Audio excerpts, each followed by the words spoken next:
89% of Americans say they check their phones within 10 minutes of waking up, even though it's like super, super bad for you to do that. Why do they do it? Because it's a habit. A lot of people know they shouldn't do it, and they still do it. It turns out that habits are super, super powerful, right? If you have to do something that you don't usually do, like, for example, doing your taxes, right? You don't do your taxes that often, and so you'll put it off until the last minute because it's just not a part of your routine. But you don't put off brushing your teeth until the last minute, you just do it without thinking about it because it's a habit. In my day job, I write copy for online coaches and course creators, and their number one challenge is just like getting people to do the things that they tell them to do, right? Like they tell them, hey, here's the blueprint for losing weight, or here's the blueprint for getting a girlfriend, or here's the blueprint for building a business. And then they'll be like, okay, cool, and they'll just not do the stuff, right? Or sometimes, like if they buy an online course, if they buy some videos about here's how to build a business or here's how to do this, they'll pay $300, $400 for them, and they'll just never look at them. And why is that? Well, it's because it's not a habit, right? Like this coach is telling you, hey, do all these things that you don't normally do. It's hard to do things that you don't normally do, right? The way the human brain works is it's easier to do things when they're habits, when we've done them over and over and over again. So if you can get people to form a habit around using your product, it's like awesome, right? Like you just bypass all this it's hard to do stuff, and people just use your product all the time. That's why most big tech companies, from Apple to Google to Facebook, spend millions and millions of dollars trying to figure out how to get people to make a habit out of using their products. How do you do that? Well, that's the subject of Nir Eyal's book, Hooked.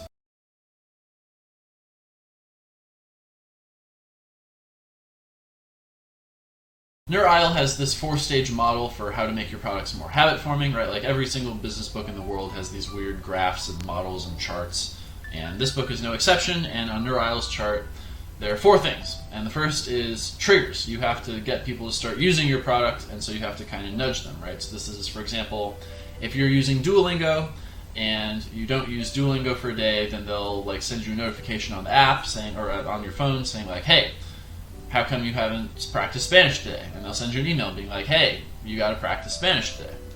Step 2 is they actually go and do the thing, right? So if, for example, in the Duolingo example, they actually go into the app and practice their Spanish. And then third is they get some sort of variable reward.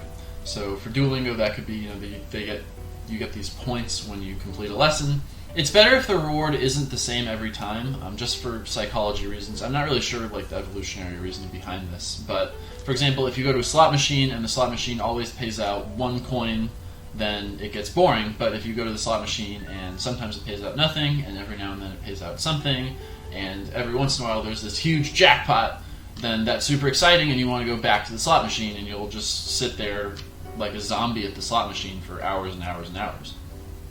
And then step 4 of making a habit-forming product is to get people to invest in the product, which is where they put their time and their effort in, and they're like, oh man, I'm using this so much, so I must really like it, right? Like, the scene in The Adventures of Tom Sawyer, where Tom Sawyer is whitewashing the fence, and he's like, oh man, I don't want to do this.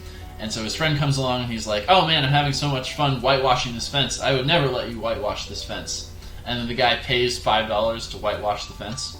It's kind of like that. Like, if you get people to want to use or if you get people to invest in using your product and pay their time and money to use your product, then they like the product more. So for example, Duolingo does this by having a streak, right? Like if you practice Spanish 5 days in a row, then it'll say, congratulations, you practiced Spanish 5 days in a row. Why not go for 6? And then you have to do it again the next day, and then you get the 6th day, and then if you don't do it, then your whole streak comes tumbling down.